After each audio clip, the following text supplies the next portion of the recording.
যে আফিয়ার তার স্বপ্নের মধ্যে রাসূলুল্লাহ সাল্লাল্লাহু আলাইহি সাল্লাম আসছেন, এসে জিজ্ঞাসা করতেছেন, আল্লাহ রাসূলকে জিজ্ঞাসা করছেন আফিয়া, ইয়া রাসূলুল্লাহ, আমার এই ইমতিহান, এই পরীক্ষা কবে শেষ হবে? রাসূলুল্লাহ সাল্লাল্লাহু আলাইহি সাল্লাম বলছেন, এটা তোমার ইমতিহান না, এটা আমার উম্মতের পরীক্ষা। সিতারোं से आगे जहान और भी है, अभी इश्क के इम्तिहान और भी है, शाहीन है तू परवेज से काम तेरा, तेरे सामने आसमां और भी है।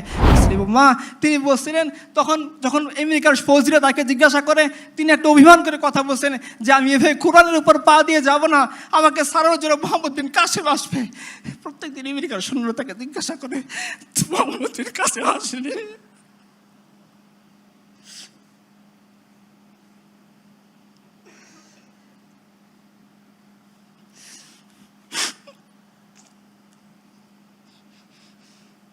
আসসালামু আলাইকুম ওয়া রাহমাতুল্লাহ। আলহামদুলিল্লাহ ওয়াসসালাতু ওয়াসসালামু আলা রাসূলিল্লাহ ওয়া আলা আলিহি ওয়া সাহবিহি আজমাইন। আমি যে কথাগুলো মনে মনে ঠিক করছিলাম বলবো, আমি উস্তাদদের দেখে সব কথা ভুলে গেছি। আচ্ছা, তারপর আমি সাহস করে খুব সরল কিছু কথা বলবো, কারণ আমি একে তো আলেম না, আরেক হচ্ছে জ্ঞান গরিমার ক্ষেত্রে আমি উস্তাদের থেকে সবার চেয়ে একেবারে নিচু শ্রেণীর মানুষ। তো আমি খুব সহজ কিছু কথা বলবো, যাতে আমার মতো একেবারে সহজ সরল যারা আছেন তাদের বুঝতে সুবিধা হয়। তো ইন্টেলেকচুয়াল শ্রেণী আশা করি আমাকে মাফ করে দিবেন যে আমি কেন আপনাদের মতো কথা বলতে পারিনি। আচ্ছা, আপনারা যারা আমাদের মতো জেনারেল পড়ুয়া হুজুর বা খেজুর টাইপের মানুষ আছেন, তারা দেখবেন যে রাষ্ট্র ব্যবস্থা যখন আপনারা পড়েন বা আমরা পড়ছি, ছোটোবেলায় আমাদের বাধ্যতামূলকভাবে সমাজবিজ্ঞান পড়তে হয়েছে সায়েন্সে পড়া সত্ত্বেও। সেখানে আমাদেরকে পড়ানো হইতো যে রাষ্ট্রবিজ্ঞানের ক্ষেত্রে ভালো ভালো কিছু থিওরির কথা। তারা দৌড়ে চলে যেত প্লেটোর কাছে, দৌড়ে চলে যেত এরিস্টটলের কাছে। এরপরে লম্বা একটা সময় বিরতি দিয়ে তারা চলে আসতো কার্ল মার্কসের কাছে, পল সার্ত্রের কাছে, আরও যারা আছে তাদের কাছে। আমরা কখনো সাহস করে তাদেরকে প্রশ্ন করতে পারি না যে ভাই, তুমি একবারে লাভ দিয়ে প্লেটোর কাছে গেলা, হ্যাঁ, একবারে আমাকে তুমি এরিস্টটলের কথা শোনাইলা, সে হলো গণতন্ত্রের বাপ, অমুক মা, অমুক ভগবান। তুমি লাভ দিয়ে 1000 বছর বিরতি দিয়ে আবার হুট করে পশ্চিমের কাছে চলে আসতা। তার মানে ভিতরে যে সময়টা ছিল, এখানে কি সমস্ত জিন ইনসান মারা গিয়েছিল নাকি? এরা কোথায় ছিল? এরা কি দ্বারা শাসিত হয়েছিল? এদের কাছে কিছু ছিল না? কেন তারা ইচ্ছা করে এই মাঝের সময়টাকে স্কিপ করে গেল? কারণ এই মাঝের সময়টা এমন সময় ছিল যে সময়ের মধ্যে একজন রাষ্ট্রপ্রধান সে সাধারণ একজন নারীর কাছে গিয়ে জিজ্ঞাসা করতো, মা বলো তোমার কি প্রয়োজন আছে। এটা এমন একটা সময় ছিল যখন আল্লাহ সুবহানাহু ওয়া তাআলা এমন একটা নিজাম এই জমিনের মধ্যে বাস্তবে দেখাইছিলেন যে জাকাত কে নেবে ঢোল পেটানো হচ্ছে, সপ্তাহের পর সপ্তাহ, মাসের পর মাস, একজন মানুষ খুঁজে পাওয়া যাচ্ছে না যে জাকাত নেওয়ার মতো আসবে। এটা এমন একটা সময় ছিল যখন এই সময়ের মধ্যে ইয়েমেন থেকে, সানা থেকে, হাদারা মাউত থেকে একজন নারী একাকী মক্কায় হজ করতে আসতো, সে আল্লাহ ছাড়া আর কাউকে ভয় করতো না। এই জন্য তারা এই সময়টা স্কিপ করে যায়। আমরা দেখবো ইনশাআল্লাহ যে এই সময়টা, আমি খুবই ছোট্ট কিছু কথা বলবো, যেহেতু সময় কম আর আমার জ্ঞান গরিমাও কম, আমি বলবো ইনশাআল্লাহ যে এই সময়টা কেন তারা স্কিপ করে গেছে, কি তাদের সমস্যা ছিল। তো আপনারা দেখবেন যে আমরা আমাদের কিতাব পত্রে এই কথাগুলো পাই না। কেন পাই না? খুব সিস্টেমেটিকভাবে এই কথাগুলোকে হাইড করে ফেলা হয়েছে। কেন হাইড করে ফেলা হয়েছে? একটা প্রশ্ন করি আপনাদেরকে, বদরের যুদ্ধে সাহাবায়ে কেরামের কাছে কয়টা তলোয়ার ছিল? যিনি বলতে পারবেন তিনি একটা পুরস্কার পাবেন ইনশাআল্লাহ। কয়টা? 8টা। ওকে, ফাইন। যিনি বলছেন তার নামটা লিখে রাখেন ইনশাআল্লাহ। আচ্ছা, আপনারা বলেন 8টা তলোয়ার নিয়ে তারা কোথায় চলে গেছেন? 1000 সৈন্যের মোকাবেলা করতে। যাদের কাছে প্রশিক্ষিত সৈন্য আছে, তাদের কাছে নারী আছে, মদ আছে, প্যানপ্যানানো সঙ্গীত আছে, সব আছে। সব কিছু থাকা সত্ত্বেও সাহাবায়ে কেরাম কোনো ভয় না করে, কোনো সংকোচ না করে রাসূলুল্লাহ সাল্লাল্লাহু আলাইহি সাল্লাম বলছেন যে চলো আবু সুফিয়ান বাণিজ্য কাফেলা আক্রমণ করার জন্য যেতে হবে। তারা 8 তলোয়ার নিয়ে চলে গেছেন, এবং এই তলোয়ার শুধু 8টা এরকম না, বাহনের সংকট, 3 জন 4 জনে মিলে একটার বাহনের উপর সওয়ার হয়েছেন, যার বাহন নাই তিনি পায়দল হেঁটে চলে গেছেন। তো এই সময়টার মধ্যে আপনারা দেখেন যে 8টা তলোয়ার নিয়ে 1000 জনের মোকাবেলা করতে তারা ভয় করতেছে না। তো স্বভাবতই যদি ওই সময়টার কথা আমাদেরকে বলা হয়, তাহলে এই অডিয়েন্স যারা চিন্তা করে যে আমাদের দিয়ে কীভাবে দিন প্রচার হবে, এই অডিয়েন্স আমাদের সমাজ যখন চিন্তা করে যে মানুষের ভোট না হলে কিভাবে দিন কায়েম হবে, এই সমাজ যে চিন্তা করে যে ম্যাক্সিমামের যদি আমি মতামত না পাই তাহলে কিভাবে শরিয়া কায়েম করব, এদেরকে আটকায় রাখা যাবে না। এরা আর তলোয়ার নিয়ে চলে যাবে, কারণ হুকুম আসছে, চলে যেতে হবে। এরা ওই ইতিহাসকে স্মরণ করবে যখন সাদ ইবনে আবি ওয়াক্কাস রাদিয়াল্লাহু আনহু দাজলা নদীর কিনারে দাঁড়িয়ে ঘোষণা করতেছিলেন যে আল্লাহ রাসূলের সাহাবীরা, তোমরা কি চাও আল্লাহর দিন নদীর এই পারেই শেষ হয়ে যাবে না ওই দিকে নিয়ে যাবা? সমস্ত সাহাবে কেরাম এক বাক্যে বলছিল যে না না না, রাসূলুল্লাহ সাল্লাল্লাহু আলাইহি সাল্লাম যে দিনের জিম্মাদারি আমাদেরকে দিয়ে গিয়েছেন সেটা নদীর এই পারে সমাপ্ত করার জন্য না, আমরা এই দিনকে নিয়ে নদীর ওই পারে চলে যাব। মুসলমানদের এই ইমাম, মুসলমানদের এই আমির বলতেছেন তাহলে ঘোড়া চালাও, নাস্তাঈনু বিল্লাহি ওয়া নাতাওয়াক্কালু আলাইহি হাসবুনাল্লাহু ওয়া নি'মাল ওয়াকিল নি'মাল মাওলা ওয়া নি'মান নাসির। ঘোড়া ছুটিয়ে গেছেন, ইতিহাস সাক্ষী দিচ্ছে। হাফিজ ইবনে কাসির বিদায় ওয়া নিহায়াতে লিখতেছেন পুরা সমুদ্র এই দাজলা নদী এই গোটা হাজার ফোর্স তারা পার হয়ে গেছেন, খোদার কসম তাদের ঘোড়ার খুর পানির মধ্যে ডুবে নাই। যখন এই ইতিহাস তারা শুনবে তখন তো তাদেরকে আর আটকায় রাখা যাবে না।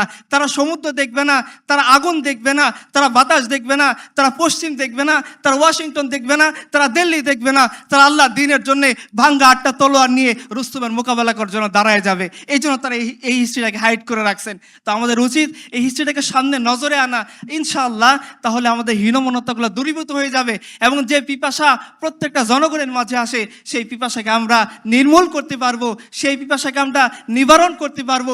সেই পিপাসা মুক্ত পৃথিবী, সেই ক্ষুধা মুক্ত পৃথিবী, সে দারিদ্র মুক্ত পৃথিবী, সে সন্ত্রাস মুক্ত পৃথিবী আমরা গড়ে তুলতে পারবো, যেটার এক্সাম্পল আপনারা ইনশাআল্লাহ কিছুক্ষণের মধ্যেই পাবেন। আপনারা জানেন যে ঢাকার দক্ষিণের মেয়র ছিলেন, তার নাম কি ছিল? রিসেন্টলি তিনি চলে গেলেন, কি নাম ছিল? আচ্ছা, উনি 51 মাস এই দক্ষিণ সিটির মেয়র ছিলেন। ওনার প্রথম আলো রিপোর্ট, প্রথম কালো বা প্রথম আলো যেটাই বলেন আপনাদের ইচ্ছা, আমি জাস্ট রেফারেন্সের জন্য বললাম যে দুনিয়ার সবচেয়ে অন্ধকার হচ্ছে এখানে প্রথম কালোর মধ্যে। তো তারা একটা রিপোর্ট দিচ্ছে যে 51 মাস ঢাকা দক্ষিণ সিটি মেয়র ছিলেন ড্যাশ, আমি তার নাম আনতে চাই না, কিন্তু এদের নাম আনাটা আসলে আমাদের জন্য মানায় না। আচ্ছা, তার একটা দুপুরবেলা তার খাবার আনার জন্য একটা গাড়ি ব্যবস্থা করা হয়েছিল সিটি কর্পোরেশন থেকে। আপনারা জানেন যে 51 মাসে তার শুধু খাবার আনতে গাড়ির কি পরিমাণ তেল খরচ হয়েছে? কত? 28,05,000 টাকা। কিসের জন্যে? শুধু খাবার আনার জন্য। এই বেটা দুপুরের খাবার খাবে, বাড়ি থেকে রান্না করে খাবার, একটা গাড়ি পার্মানেন্ট বরাদ্দ, সপ্তাহে 6 দিন তার জন্য তার বাসা থেকে খাবার এনে দিবে। এই খাবারের জন্য তার ব্যয় হয়েছে 51 মাসে 28,05,000 টাকা। এই অডিয়েন্সের কার 28,05,000 টাকা জমানো আছে? দাঁড়ান, আমার তার কাছে মুড়ি ধোবো। আছেন কেউ? নাই। শুধুমাত্র তার খাবার আনার জন্য কত ব্যয় হচ্ছে? 28,05,000 টাকা। চিন্তা করতে পারছেন তাহলে কি পরিমাণ টাকা তারা মারছে? একটু পরে আপনি পাবেন ইনশাআল্লাহ।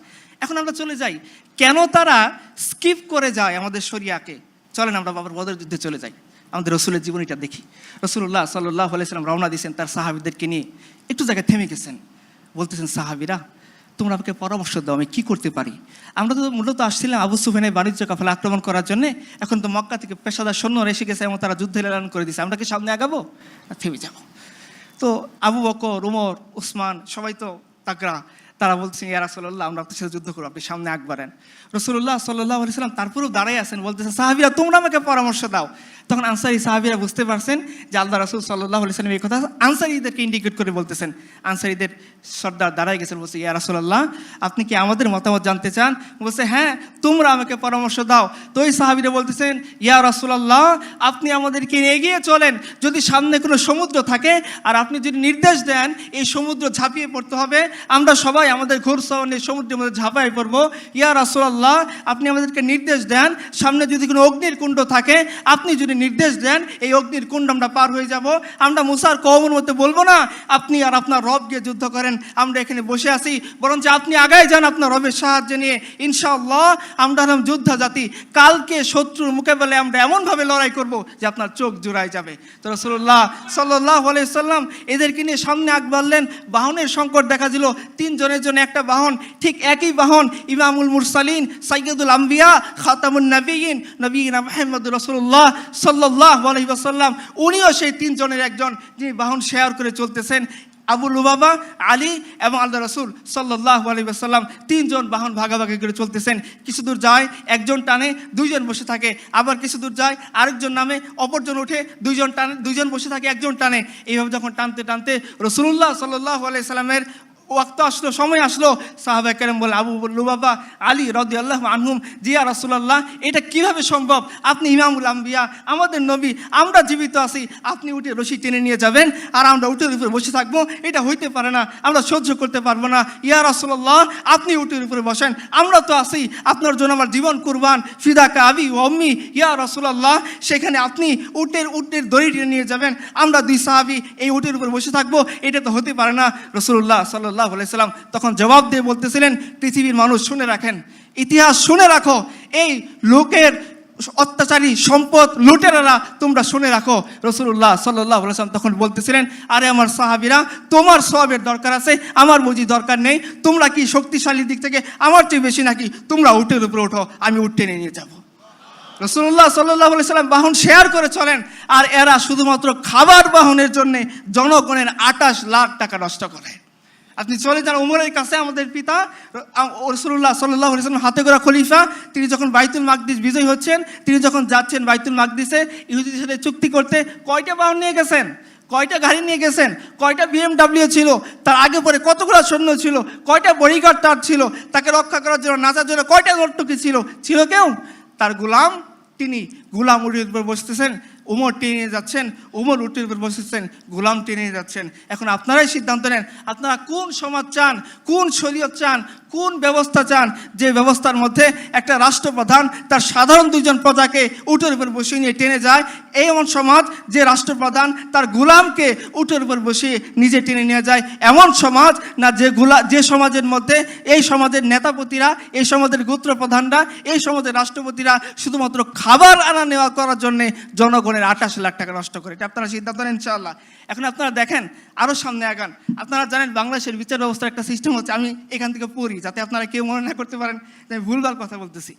সংবিধানের 51(2) নম্বর ধারাটা আমি পড়তেছি, আপনারা একটু শোনেন মনোযোগ দিয়ে। হ্যাঁ, রাষ্ট্রপতির কার্যভারকালে তাহার বিরুদ্ধে কোনো আদালতে কোনো প্রকার ফৌজদারি কার্যধারা দায়ের করা বা চালু রাখা যাইবে না, এবং তাহার গ্রেফতার বা কারাবাসের জন্য কোনো আদালত হইতে পরোয়ানা জারি করা যাইবে না। তাহলে রাষ্ট্রপতি, যাকে আপনারা বানাইছেন কি আইনের রক্ষক, তাই না? রাষ্ট্রের পিতা রাষ্ট্রপতি, রাষ্ট্রের বাপ, রাষ্ট্রের মাকে নাই না? আচ্ছা, না থাক, আচ্ছা ঠিক আছে। তো রাষ্ট্রপতি, তাকেই বলতেছে, সংবিধান বলতেছে 51(2) নম্বর ধারা, যে রাষ্ট্রপতি তার দায়িত্ব পালন করার কালে, যতক্ষণ সে দায়িত্ব চেয়ারে আছে, তার বিরুদ্ধে আদালতে কোনো প্রকার মামলা দায়ের করা যাবে না, কোনো প্রকার গ্রেপ্তারি পরোয়ানা করা যাবে না, কোনো ধরনের বিচারি, ফৌজদারি বা দেওয়ানি, কোনো ধরনের বিচারে মুখোমুখি আপনি করতে পারবেন না। এটা আপনাদের জীবন ব্যবস্থা, আপনাদের সমাজের জীবন ব্যবস্থা।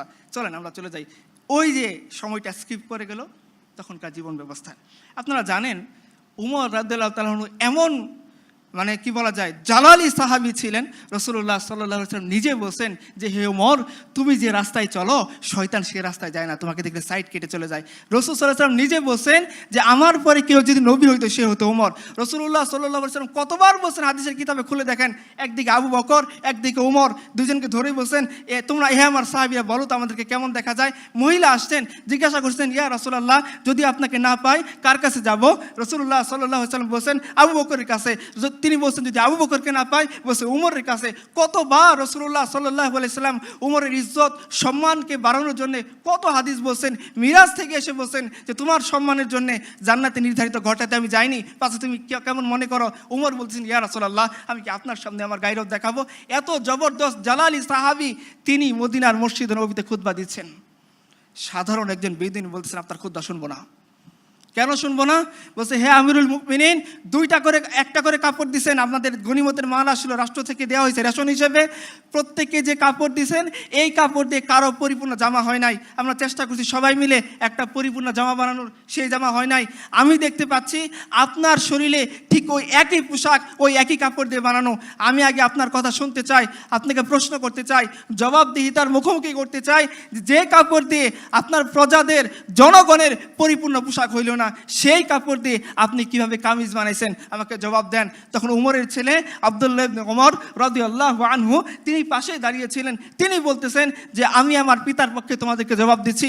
শোনো সাহাবী, আল্লাহ রাসূলের সাহাবীরা, আমার পিতা দুর্নীতিবাজ নন, আমার পিতা আত্মসৎকারী নন, আমার পিতা এরকম নন যে জনগণকে তিনি 1 টাকা দিয়েছেন, নিজে 2 কোটি টাকা খেয়ে ফেলছেন। ব্যাপারটা এরকম না। বলছে আমার পিতা তিনিও 1 টুকরা পোশাক পাইছেন। আমি আব্দুল্লাহ ইবনে ওমর শাহজাদা প্রিন্স, আমি 1 টুকরা কাপড় পাইছি। বাড়িতে গিয়ে দেখি না আমার পোশাক হচ্ছে না বাবার পোশাক হচ্ছে। আমি আমার টুকরাটা আমার পিতাকে হাদিয়া দিয়েছি, আর এই টুকরা দিয়ে আমার পিতা পরিপূর্ণ কামিজ বানাইছেন। এই হচ্ছে তোমাদের ঘটনায় বিস্তারিত। তখন ওই সাহাবী বলছেন এখন আপনি খুতবা পড়েন, বলেন আপনি কেমন সমাজ চান, যে সমাজের মধ্যে রাষ্ট্রপতি তার চেয়ারে থাকা অবস্থায় সে সুদ খাক, সে ঘুষ খাক, সে দুর্নীতি করুক, সে মানুষের টাকা মানি লন্ডারিং মাধ্যমে পাচার করুক বা জনগণের সম্পত্তি আত্মসাৎ করুক, তাকে বিচারে মুখোমুখি করা যাবে না, এরকম সমাজ?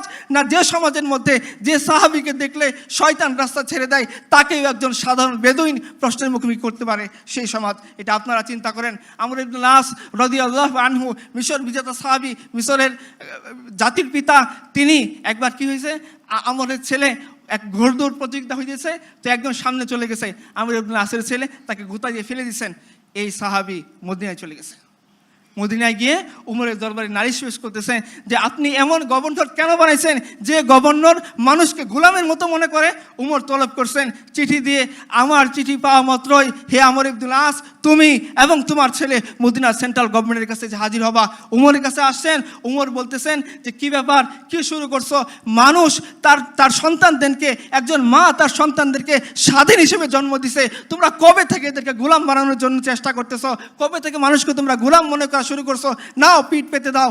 ওই সাহাবীকে বলছেন যাও তুমি গিয়ে আমর ইবনে আসের ছেলের কাছ থেকে বদলা নাও। এই উমর রাদিয়াল্লাহু আনহু যখন তার ছেলে অপরাধ করছে এই মিশরে, তিনি অ্যালকোহল অ্যাডিকশনের দায়ে গ্রেপ্তার হয়েছেন। মিশরের গভর্নর আমর ইবনুল আস রাদিয়াল্লাহু আনহু তিনি খলিফা আমিরুল মুমিনের ছেলে দেখে তিনি গভর্নরের প্রাসাদের ভিতরে এনে তিনি তার শাস্তি কার্যকর করছেন। শাস্তি দিয়েছেন গোপনে, অথচ ইসলামের নির্দেশ হচ্ছে প্রকাশ্য অপরাধের শাস্তি প্রকাশ্য হবে। আর উমরের ছেলে তিনি প্রকাশ্যে অ্যালকোহল পান করেছিলেন, যার কারণে ইসলামের নির্দেশ শাস্তি ছিল এই শাস্তি তাকে প্রাসাদের বাইরে সবার সামনে দিতে হবে। এই শাস্তি তিনি দিয়েছেন কোথায় এনে? গভর্নরের প্রাসাদের মধ্যে এনে। উমরের কানে খবর গেছে, উমর বলছেন হে আমর ইবনুল আস, তোমার কাজটা ভুল হয়েছে। আমার চিঠি পাওয়া মাত্রই আমার ছেলেকে চটের বস্তার মতো কাপড় পরাবা, একটা উটের উপরে বসায় দ্রুত মদিনার মসজিদ নববীর কাছে পাঠাই দিবা। আমি উমর জীবিত থাকা অবস্থায় এইটা হইতে পারবে না যে আমার ছেলে দেখে তুমি শরিয়া নির্ধারিত শাস্তি পরিপূর্ণ দিছো, ঠিক আছে, কিন্তু মানুষের সামনে দাও নাই, অথচ এই শাস্তি সে মানুষের সামনে পাওয়ার যোগ্য। তাড়াতাড়ি মদিনার সেন্ট্রাল গভর্নমেন্টের কাছে পাঠাও, আমি উমর নিজ হাতে আমার ছেলের শাস্তি প্রকাশ্যে কার্যকর করব। এখন আপনারা সিদ্ধান্ত নেন কোন সমাজ আপনারা চাইবেন, কোন জীবন ব্যবস্থা আপনারা চাই দিবেন। যে জীবন ব্যবস্থায় রাষ্ট্রপতিকে প্রশ্ন করা যায় না, যে জীবন ব্যবস্থায় রাষ্ট্রপতিকে আইনের আওতায় আনা যায় না, যে জীবন ব্যবস্থায় রাষ্ট্রপতি চেয়ারে গতিতে থাকা অবস্থায় তার বিরুদ্ধে মামলা দায়ের করা যায় না, এরকম সমাজ? না ওই সমাজ যে সমাজের মধ্যে আমিরুল মুমিনের সামনে প্রশ্ন করা যায়? ওই সমাজ যে সমাজের মধ্যে আমিরুল মুমিনের ছেলেকে মামলার কাঠগড়ে দাঁড় করানো যায়? ওই সমাজ যে সমাজের মধ্যে গভর্নরকে এনে তার সামনে বিচারে মুখোমুখি করা যায়? এই সমাজ কিনা? যখন ওই লোকটা ওই আমর ইবনুল আসের ছেলেকে পিটাচ্ছিল, পিটাইতে পিটাইতে আমর ইবনুল আসের ছেলে অজ্ঞান হয়ে গেছে, খলিফাতুল মুসলিমিন আমিরুল মুমিনিন ওমর ইবনুল খাত্তাব রাদিয়াল্লাহু আনহু নিজের পিঠ পেতে দিয়ে বলতেছেন তুমি এখন আমাকে পিঠে তোমার প্রতিশোধ নাও। সিদ্ধান্ত নেন কোন সমাজ আপনারা চান। আমাদের কিছু বলার নেই। বাংলা সালতানাত থেকে আমি ছোট্ট একটা ঘটনা বলি, যেটা স্ক্রিপ্ট করে চলে গেছেন আপনারা। সম্ভবত সুলতান গিয়াসউদ্দিন আজম শাহ রহমতুল্লাহি আলাই, ওনার নাম শুনে থাকবেন। উনি একবার শিকারে গেছেন, শিকারে গিয়ে এক বিধবা নারীর তিনি সন্তানকে তীর নিক্ষেপ করে হত্যা, বিধবা নারীর নাতিকে তীর নিক্ষেপ করে হত্যা করে ফেলেছেন। ডক্টর আব্দুর রহিমের বইতে লেখা আছে, প্রথম খণ্ডের মধ্যে আপনারা পেয়ে যাবেন। তো ওই বৃদ্ধা, তার তিন আর কেউ নাই, এই নাতি ছিল তার একমাত্র অবলম্বন। তিনি গিয়ে কাজীর কোর্টে মামলা দায়ের করছেন। সুলতান গিয়াসউদ্দিন আজম শাহ রহমতুল্লাহি আলাই কাজীর কোর্টে হাজিরা দিয়েছেন। দাঁড়িয়ে আছেন, কাজী বলতেছেন হে সুলতান, আপনি সুলতান হয়েছেন ঠিক আছে, আপনি স্বীকার করবেন ঠিক আছে, কিন্তু আপনি স্বীকার করতে গিয়ে কেন এই বিধবা নারীর নাতিকে আপনি হত্যা করছেন? সুলতান গিয়াসউদ্দিন আজম শাহ রহমতুল্লাহি আলাই চোখ চোখ চোখ বড় করে তাকান নাই, এ কথা বলেন নাই আমি রাষ্ট্রপ্রধান, আমি কুরসিতে আসি নাসি, তুমি কে হে যে আমার ব্যাপারে প্রশ্ন করবা। তিনি কোনো কথা বলেন নাই। তিনি তখন বৃদ্ধার দিকে তাকাই বলছেন, বৃদ্ধা, হে বুড়িয়া, ইসলাম তোমাকে 3টে অপশন দিছে, তুমি হত্যার বদলে হত্যা চাও, তুমি হত্যার বদলে অর্থ চাও, অথবা হত্যার বদলে মাফ করে দাও। আমি সুলতান গিয়াসউদ্দিন আজম শাহ তোমার সামনে আত্মসমর্পণ করতেছি, তুমি চাইলে এই 3টার যে কোনো একটা পদক্ষেপ নিতে পারো। ওই বৃদ্ধা মহিলা খুশি হয়ে যদি বলছেন এটাই যদি ইসলাম হয়, এটাই যদি আপনার বিচার হয়, তবে আমি আপনাকে অন্তর থেকে মাফ করে দিলাম। এখন আপনারা সিদ্ধান্ত নেন আপনারা কোন সমাজ, কোন অবস্থা চান। আপনাদের সমাজের আরও একটা অবস্থা আমি বলি, গত 15 বছরে শুধুমাত্র সড়ক এবং জনপথ অধিদপ্তরের দুর্নীতি পরিমাণ ছিল 50,835 কোটি টাকা, প্রথম কালোর রিপোর্ট। 2015 সালে বাংলাদেশ থেকে পাচার হয়েছে 50,000 কোটি টাকা। আপনারা জানেন যে আমাদের এই বিগত ফ্যাসিস্ট সরকার আমাদের কাঁধে 18,36,000 কোটি টাকা ঋণ রেখে গেছে। আমাদের এখন মাথাপিছু ঋণের পরিমাণ কত? 1.5 লাখ টাকা। আপনারা মাসে কয় টাকা ইনকাম করেন? কয় টাকা? দেখেন, একটা মজার জিনিস খেয়াল করেন। পুঁজিবাদ আমাদেরকে শেখাইছে কি, যে মাথাপিছু আয়। সালমান এফ রহমানের মাথাপিছু আয় কত? 3,06,144 টাকা, তাই না? সালমান এফ রহমানের মাথাপিছু আয় 3,06,000 টাকা। আমার মতো ফকির, আমার মাথাপিছু আয় কত? ও পকেটে আমার 30 টাকা নয়। তাহলে আপনাকে বুদ্ধি দিয়েছে, দেখো বাবা, আমরা 50,000 কোটি টাকা দেশ থেকে পাচার করে দিব, আমরা একটা ব্যাংক থেকে 3,000 কোটি টাকা তুলে গায়েব করে ফেলবো। কিন্তু মনে রাখো, তোমারও যাই আমারও দুজনের আয় সমান। খান আপনার এরকম লাড্ডু খান, বুঝেন না? বিয়ের মতো দিল্লি কা লাড্ডু, जो খায়গা অভি পস্তায়েগা, जो नहीं খায়গা অভি পস্তায়েগা। আচ্ছা আচ্ছা, ঠিক আছে। তো দেখেন, আরও দেখেন আমাদের সমাজের অবস্থা। আমার সময় নেই, আমি খুব সংক্ষেপে কিছু কথা বলতেছি। ঠাকুরগাঁওয়ের একটা ঘটনা আপনাদেরকে বলি। ঠাকুরগাঁয়ের এক মা, তার নাম হচ্ছে শিল্পী বেগম। এই মা তার নিজের বাড়ি ভাড়া এবং মুদির দেনা মেটাতে না পারে তার সন্তানকে 30,000 টাকায় বিক্রি করে দিচ্ছে। আরও দেখেন, হাফিজুল ইসলাম, এক অথর্ব বাবা, যে শুধুমাত্র এই জন্যে তার সন্তানকে 6,000 টাকার বিনিময়ে বিক্রি করে দিছে, কারণ সন্তান নিয়ে তার মা যখন গার্মেন্টসে যায় তাকে অ্যাকসেপ্ট করে না। সন্তান সহ গার্মেন্টসের চাকরি সে ঠিকভাবে করতে পারে না, এই জন্যে সে আর তার স্বামী মিলে মাত্র 6,000 টাকায় সন্তান বিক্রি হচ্ছে। কিসের জন্যে? নিজের দারিদ্রতা নির্মূল করার জন্যে। বানিয়াচং উপজেলার একটা কাহিনী শোনেন। রহিমউদ্দিনের স্ত্রী আকলিমা বেগম, তিনি মাত্র 6,000 টাকার বিনিময়ে নবজাতক বিক্রি করে দিয়েছে। কেন বিক্রি করেছে জানেন? এই তার গরিব স্বামী তাকে নিয়ে বানিয়াচং হাসপাতালে ভর্তি করাইছে। যে পরিমাণ টাকা আসছে এই গরিব মানুষের পক্ষে দেওয়া সম্ভব হয় নাই। তাকেও বলছে যে না, আমি তোমার বউকে রিলিজ দেবো না, টাকা আনো।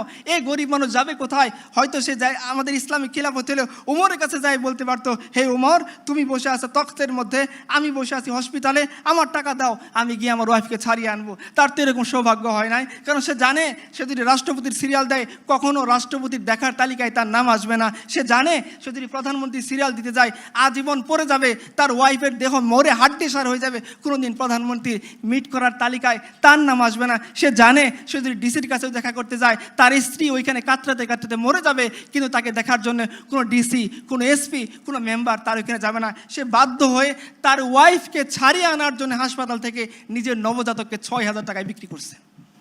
এই আপনাদের সমাজ। আমি আপনাদেরকে আরেকটা সমাজের কথা শোনাই, যে সমাজের মধ্যে যে একবার উমর রাদিয়াল্লাহু আনহু রাতের অন্ধকারে, তার একটা স্বভাব ছিল, তিনি রাতের অন্ধকারে মানুষের কার কি প্রয়োজন এটা দেখার জন্য তিনি হেঁটে হেঁটে যাইতেন, মানুষের খোঁজখবর নিতেন।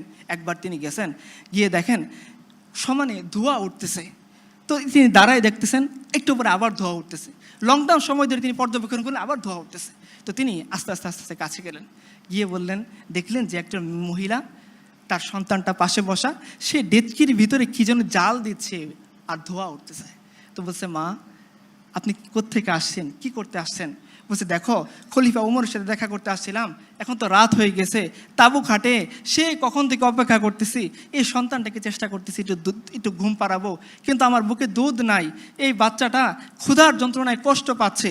তো আমি একে সান্ত্বনা দেওয়ার জন্যে একটা হাঁড়ির মধ্যে কয়েকটা পাথর নিয়ে জাল দিচ্ছি আর বলতেছি, দেখো বাবা রান্না হচ্ছে, তুমি একটু অপেক্ষা করো, রান্না হচ্ছে, তুমি একটু অপেক্ষা করো।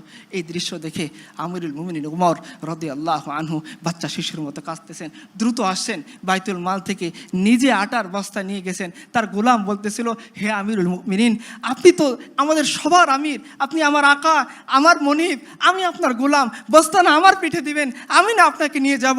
ওমর বলতেছেন, হে আমার গোলাম, যে বোঝা আল্লাহ আমাকে দিছেন সেই বোঝা কিয়ামতের দিন তুমি বইবা, বস্তা আমার কাঁধে তুলো।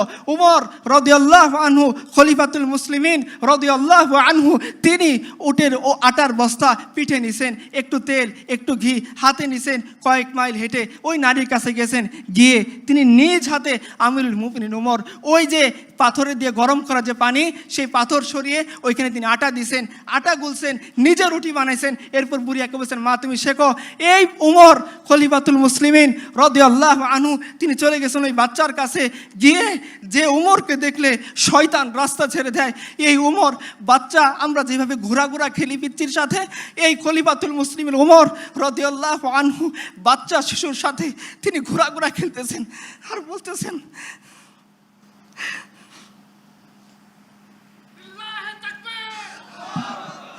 ওমর বলতেছেন যে এতক্ষণ তুমি এই বাচ্চাকে কাঁদাইছো, এখন হাসাইতে হবে।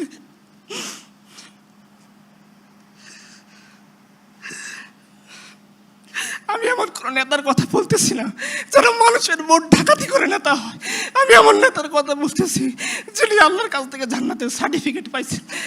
উনি বলতেছেন যে ওমর, যতটুকু তুমি বাচ্চাকে কাঁদাইছো এখন তোমাকে হাসাইতে হবে।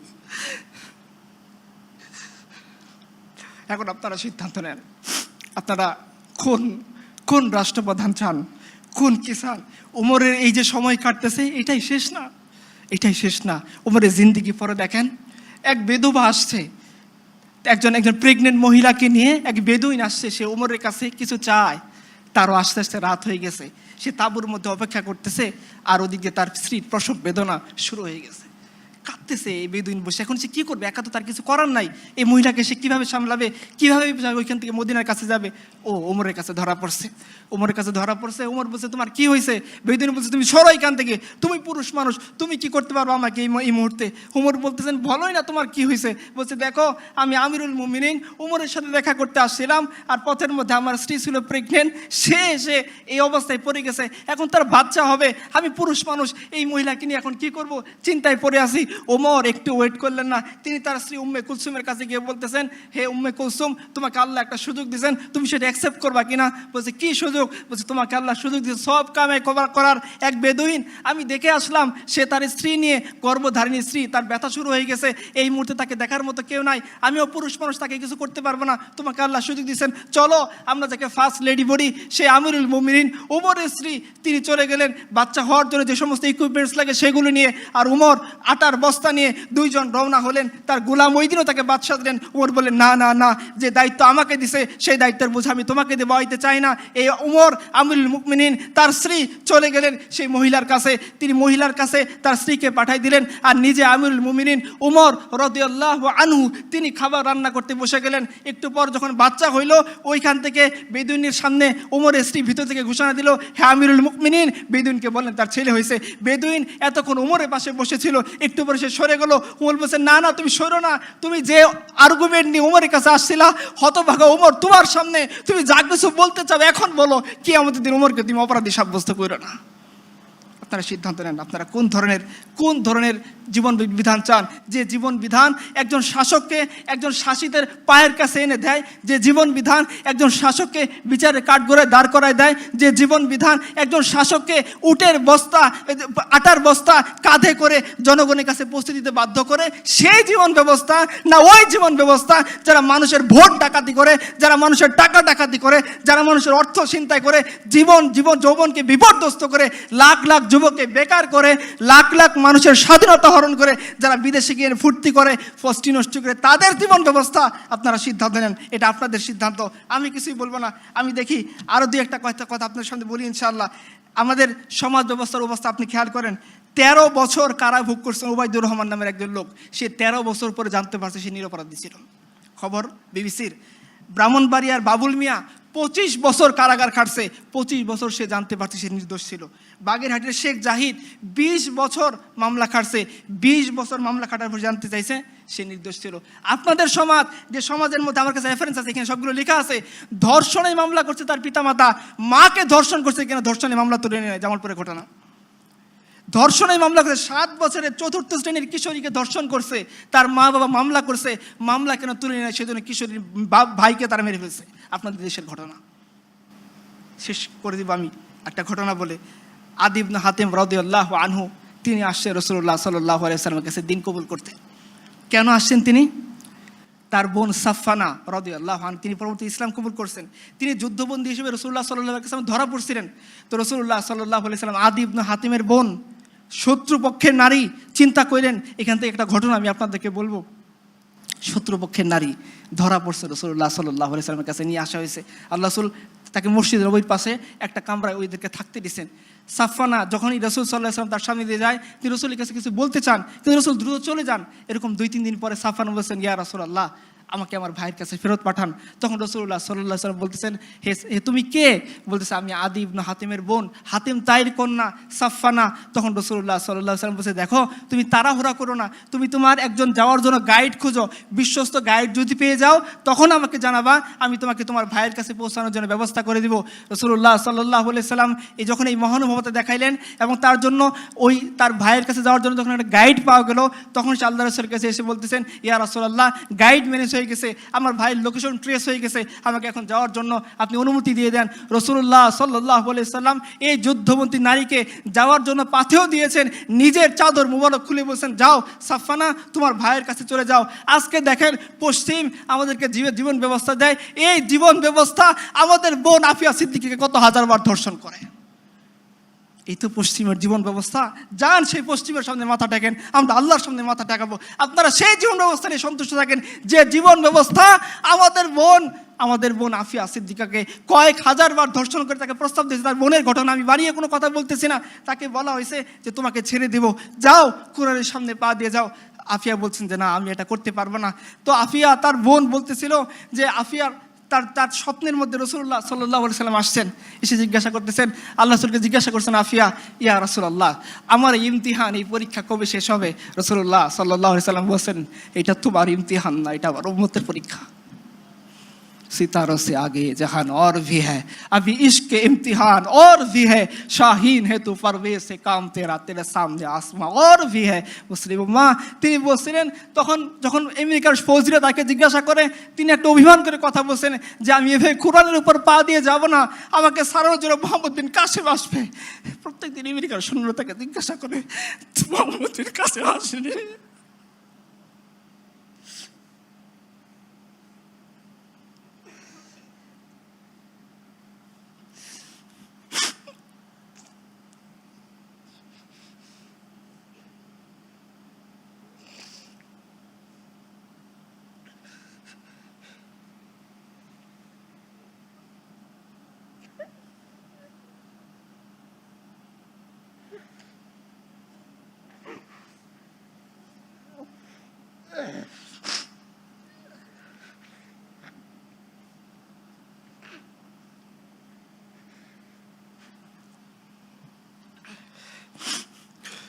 রাসূলুল্লাহ সাল্লাল্লাহু আলাইহি ওয়াসাল্লাম এই সাফফানাকে ফিরিয়ে দিয়েছেন। এই দৃশ্য যখন আদি ইবনে হাতিম দেখছে, এরকম তো সে দেখে নাই কোনোদিন যে যুদ্ধবন্দী একটা নারীকে রাষ্ট্রপ্রধান চাদর দিয়ে ফেরত পাঠায়। তো সে আসছে রাসূলুল্লাহর কাছে দিন কবুল করতে। রাসূলুল্লাহ সাল্লাল্লাহু আলাইহি ওয়াসাল্লাম বলছে, আদি, তুমি ইসলামের এই দরিদ্র হালত দেখে বুঝি দিন কবুল করতেছো না? মনে রেখো, এমন একটা সময় আসবে যে ইসলামের যারা অনুসারী তারা মালামাল হয়ে যাবে, দুনিয়া তাদের পায়ের নিচে পড়ে থাকবে। যে আদি, তুমি এমন একটা সময় দেখবা যে হাজারা মাউত থেকে একটা নারী হজ করার জন্য সে মক্কায় আসবে, সে আল্লাহ ছাড়া আর কাউকে ভয় করবে না। আদি, তুমি এমন একটা সময় দেখবা যখন জাকাত নেওয়া কে নেবে বলে ঢোল পেটানো হবে, কিন্তু জাকাত নেওয়ার মতো একটা লোক খুঁজে পাওয়া যাবে না। আদি ইবনে হাতিম এ কথা বিশ্বাস করেননি। তখন আল্লাহ রাসূল বলছেন তুমি এটা বিশ্বাস করো, এরকমটা হবেই। আদি ঈমান কবুল করছেন এবং আদি নিজে বলছেন যে আমি নিজের চোখে সাক্ষ্য দিচ্ছি যে আমি ওই দৃশ্য দেখেছি। হাদারা মাউত থেকে, ইয়েমেন থেকে, সানা থেকে একজন নারী হজ করতে আসতেছে, সে আল্লাহ ছাড়া আর কাউকে ভয় করে না। আপনি আপনার সমাজের কথা চিন্তা করে দেখেন প্রিয় ভাই যারা আছেন, তারা কি রাত 12টার সময় আপনার কোনো বোন, আপনার কোনো পরিবারকে এই সমাজে একাকী ছাড়তে আপনি স্বাচ্ছন্দ্য ফিল করবেন? আপনার মন সবসময় তরাপতে থাকবে, কখন না জানি কি হয়ে যায়, কখন না যে কোন দিক থেকে আমার বোনকে কেউ রেপ করে ফেলে। কিন্তু এই আদি ইবনে হাতিম সাক্ষ্য দিচ্ছে যে হ্যাঁ আমি এমন একটা জীবন ব্যবস্থা দেখেছি যে জীবনের মধ্যে একটা নারী সে ইয়েমেন থেকে একাকী আসছে, সে আল্লাহ ছাড়া কাউকে ভয় করে নাই। আদি ইবনে হাতিম বলছেন আমি সেই দৃশ্য দেখছি যখন কিসরা এবং কায়সারের ধন সম্পদ মদিনার রাস্তায় পড়ে থাকছে, কিসরা এবং কায়সারের রাজ মুকুট মানুষ পা দিয়ে লাথি দিছে, কিন্তু সেটাকে কি অ্যাকসেপ্ট করার জন্য প্রস্তুত থাকে নাই। আদি বলছেন 3 নম্বর যে ঘটনা আমি আশা করি সেটা দেখবো। আদি ইবনে হাতিম সেটা দেখে যেতে পারেন নাই, কিন্তু আমরা জানি ইতিহাস সাক্ষ্য দেয় ওমর রাদিয়াল্লাহু আনহুর জামানায় যখন ইয়েমেনের গভর্নর করে পাঠানো হলো আমাদের মুয়াজ ইবনে জাবালকে রাদিয়াল্লাহু আনহু, মুয়াজ ইবনে জাবাল কিছুদিন পরে, কয়েক মাস পরে তিনি মদিনার জাকাত সেন্ট্রাল গভর্নমেন্টের কাছে পাঠাইছেন। আপনারা জানেন জাকাতের একটা বিধান হলো জাকাত যে অঞ্চলে কালেক্ট করা হয় ওই অঞ্চলে বিতরণ করতে হয়। তো ওমর পত্র লিখছেন যে হে মুয়াজ তুমি কেন জাকাতের টাকা ইয়েমেন থেকে সেন্ট্রাল গভর্নমেন্টের কাছে পাঠাইছো? বলছে হে আমিরুল মুমিনিন এইখানে জাকাত নেওয়ার মতো কোনো লোক খুঁজে পাইনি, এই জন্য আমি এই টাকা আপনার কাছে পাঠাইছি। আপনার উমর ইবনে আব্দুল আজিজ রহমতুল্লাহি আল্লাহর কথা জানেন, বিদায় বা নিহায়াতে লেখা হয়েছে উমর ইবনে আব্দুল আজিজ এমন জীবন ব্যবস্থা কায়েম করছিলেন যেদিন তিনি মারা যান সেই দিন একজন বুজুর্গ দেখতেছিলেন যে সিংহ একজন বকরিকে আক্রমণ করছে, তখন উনি বলতেছিলেন যে হ্যাঁ উমর ইবনে আব্দুল আজিজ মারা গেছে, কারণ উমর ইবনে আব্দুল আজিজ মারা গেছে বলতে এই সিংহ এই অন্যায়ভাবে এই বকরির উপর আক্রমণ করছে। আপনারা জানেন না এই হিস্ট্রিগুলোর কথা? যখন ইসলাম কায়েম হয়ে গেছে যে সমস্ত মানুষদেরকে মুসলমানদের অলিউল আমররা নেতা বানাইছে তাদের হিস্ট্রি আপনারা জানেন না? মিলিয়ে দেখেন আমাদের সমাজের এই ডাকাতগুলোর সাথে, মিলিয়ে দেখেন তাদের জীবনের সাথে, আপনারা কি খুঁজে পাবেন? সাঈদ ইবনে আমের আল জুমাহি রাদিয়াল্লাহু আনহু তার বিরুদ্ধে 4টা অভিযোগ দিছে। বলছে হে আমিরুল মুমিনিন ওমর আপনার নিয়োজিত এই গভর্নর সে আমাদের সাথে দিনের একটা লম্বা সময় সকাল থেকে কথা বলে না, সে মাসের একটা দিন বাইরে বের হয় না, মাঝে মধ্যে সে অজ্ঞান হয়ে যায়, এবং তার বিরুদ্ধে আর একটা অভিযোগ হলো কি যে সে রাতের বেলা জনগণের কথা শুনতে চায় না। উমর সাঈদ ইবনে আমের আল জুমাহিকে চিঠি লিখছেন যে আসো তোমার বিচার হবে, জনগণ তোমার বিরুদ্ধে অভিযোগ দিছে। উমর ফজরের সময় মসজিদ নববীতে বসে আছেন, সাঈদ ইবনে আমের আল জুমাহি তার যে পুতলা ছিল সেই পুতলাটাকে কাঁধের উপর বেঁধে তিনি মসজিদে নববীর মিম্বর দরজা দিয়ে ঢুকতেছেন। উমর বলতেছেন আমার চোখ কি ধোঁকা খাইতেছে, এই কি সাঈদ ইবনে আমের আল জুমাহি যে হিমসের গভর্নর, তার বাহন কোথায়, তার সে রাজকীয় ভাব কোথায়? সাঈদ ইবনে আমের আল জুমাহি উমরের সামনে হাজিরা দিয়ে বলতেছেন হে আমিরুল মুমিনিন যে বাহন আপনি দিয়েছেন সেটা রাষ্ট্রীয় কাজের জন্য, সরকারি কাজের জন্য, এখন বেসরকারি হিসেবে আমাকে তলব করছেন। আমি সাঈদ ইবনে আমের আল জুমাহি হিমস থেকে হেঁটে আপনার কাছে বিচার আদালতের সামনে দাঁড়ানোর জন্য আসছি। পুটলা কেন নিয়ে আসতো? বলছে আমি জানি না আপনি আমাকে আটকে রাখবেন নাকি আমাকে বহিষ্কার করবেন, আমার তো সম্পদ ছিল এই পুটলার মধ্যে বেঁধে নিয়ে আসছি। উমর জিজ্ঞাসা করতেছেন বলো তোমার বিরুদ্ধে অভিযোগ, তুমি সকাল থেকে লম্বা সময় দেখা করো না মানুষের সামনে। বলছে হ্যাঁ আমিরুল মুমিনিন আমার ঘরে কাজ করে দেওয়ার মতো কোনো লোক নেই যে আমার কাজে সহযোগিতা করবে। সকাল থেকে ফজরের পরে ইশরাক করার পর কিছু সময় আমি সারাদিনের রান্না বান্না যা আছে সব কিছু নিজে করি, এরপরে বের হই, এই জন্য তারা আমাকে দেখার জন্য সময় মিলাইতে পারে না। বলছে মাসে যে একদিন লেট করে আসো, জুমার জন্য লেট হয়। বলছে হ্যাঁ আমিরুল মুমিনিন আমার একটা মাত্র কাপড়, এই কাপড়কে মাসের একটা দিন আমি ধুই, যেদিন ধুই শুকাইতে দেরি হয়, এই জন্য বের হইতে দেরি হয়। বলছে রাতের বেলা কেন মানুষকে সাক্ষাৎ দিতে চাও না? বলছে হে আমিরুল মুমিনিন দিনের বেলা আপনার যে দায়িত্ব সেটা আমি পালন করি, আর রাতটুকু আমি আমার রবকে দেই। বলছে হে তুমি যে মাঝে মাঝে অজ্ঞান হয়ে যাও তোমার কি মৃগের রোগী আছে? বলছে না না না আমার মৃগের রোগ নাই, আমার চোখের সামনে একজন সাহাবীকে মক্কার মুশরিকটা ধরে টুকরা টুকরা করছিল, আর সে মরার সময় বলতেছিল ওয়ালাস্তু উবালি হিনা ওয়াকতালু মুসলিমান আলা আইয়ি জানবিন কানা লিল্লাহি মাসরাই ওয়া যালিকা ফি যাতিলিল্লাহি ইয়াশা ইউবারিক আলা আওসালি শিলবিন মুমাজ্জাই। আমার চোখের সামনে তাকে টুকরো টুকরা করা হয়েছে, তাকে শরীরের উপর চড়ে দেওয়া হয়েছে, কিন্তু আমি কিছু করতে পারিনি। যখন এই দৃশ্য আমার মনে আসে আমি বেহুশ হয়ে যাই। এই হচ্ছে আমার অবজেকশন। দেখেন আপনারা এই ধরনের রাষ্ট্রপ্রধান চান না ওই ধরনের রাষ্ট্রপ্রধান চান যারা মানুষের উপর জুলুম করে, মানুষের উপর অত্যাচার করে, মানুষের সম্পদ লুণ্ঠন করে, মানুষের জনজীবনকে বিপর্যস্ত করে, নাকি ওরা যারা নিজেদের হাতে সংবিধান প্রণয়ন করে বলে দেয় যে তাদেরকে কখনোই বিচারের কাঠগড়ায় আনা যাবে না? আমি শেষ করে দিচ্ছি আরেকটা পয়েন্ট বলে যে এই সমাজ বিচারককে অপরাধীকে আনার জন্য তাকে সমন জারি করতে হয়, তার মাথার মূল্য নির্ধারণ করতে হয়। আর আমরা যে সমাজের কথা বলতেছি সেই সমাজের মধ্যে সমন জারি করতে হয় না, মাথার মূল্য নির্ধারণ করতে হয় না। আপনি গামেদ গুটের মহিলার কথা জানেন, নিশ্চিত মৃত্যুদণ্ড, কারণ সে বিবাহিত অবস্থায় জেনা করছে। সে রাসূলুল্লাহ সাল্লাল্লাহু আলাইহি ওয়াসাল্লামের কাছে আসছে, বলছে ইয়া রাসূলুল্লাহ আমাকে পবিত্র করেন। রাসূল তাকে ফিরাই দিয়েছেন, আবার বলছেন আমাকে পবিত্র করেন, আবার ফিরাই দিয়েছেন, আবার বলছেন পবিত্র করেন। সে যখন পরপর 3 বার নিজের অপরাধের সাক্ষ্য দিছে, রাসূল বলছেন ঠিক আছে, তোমার পেটে তো বাচ্চা চলে আসছে, তুমি চলে যাও, বাচ্চা যখন প্রসব হবে তখন আমার কাছে আসবা। এই মহিলা চলে গেছেন। বাচ্চা প্রসব হওয়ার সাথে সাথে, প্রসব করার পরে মায়ের পেটে কেমন ব্যথা থাকে এটা মা ছাড়া কেউ বুঝবে না।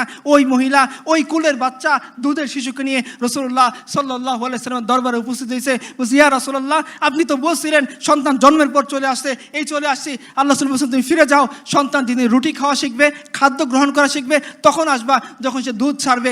1.5 বছর কি 2 বছর হয়েছে, রাসূলুল্লাহ সাল্লাল্লাহু আলাইহি ওয়াসাল্লাম এই সাহাবী একটা রুটির টুকরা তার সন্তানের হাতে দিয়ে রাসূলের কাছে আসছেন। বলছে ইয়া রাসূলুল্লাহ আপনি তো বলছিলেন যে সন্তান যেদিন দুধ ছাড়বে সেই দিন আসার জন্য, এই দেখেন দৃশ্য, আমার সন্তান রুটির টুকরা খাওয়া শিখছে, এইবার আপনি আমাকে পবিত্র করেন। রাসূলুল্লাহ সাল্লাল্লাহু আলাইহি ওয়াসাল্লাম, বুখারীর রওয়ায়াত খুঁজে দেখেন, রাসূলুল্লাহ সাল্লাল্লাহু আলাইহি ওয়াসাল্লাম সাহাবীদেরকে বললেন তোমরা যাও এই নারীকে নিয়ে পবিত্র করো।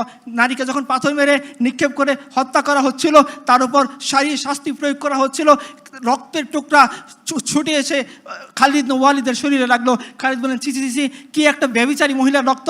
রাসূলুল্লাহ সাল্লাল্লাহু আলাইহি ওয়াসাল্লাম বলেন খালিদ এই মহিলাকে গালি দিও না, সে যে পরিমাণ তওবা করছে গোটা মদিনাবাসীকে যদি বন্টন করে দেওয়া হয় তাহলে সবার জন্য যথেষ্ট হয়ে যাবে।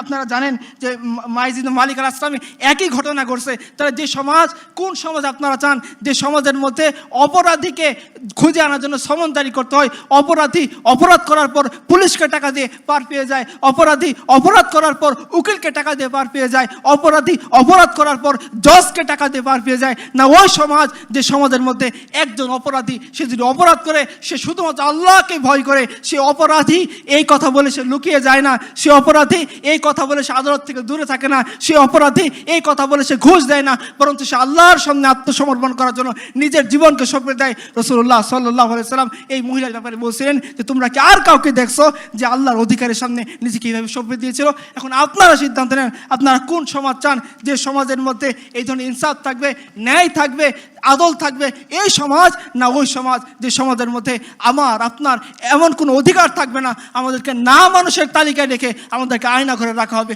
ওই সমাজ আপনারা সিদ্ধান্ত নেন। ওয়া আখিরু দাওয়ানা আলহামদুলিল্লাহি রাব্বিল আলামিন।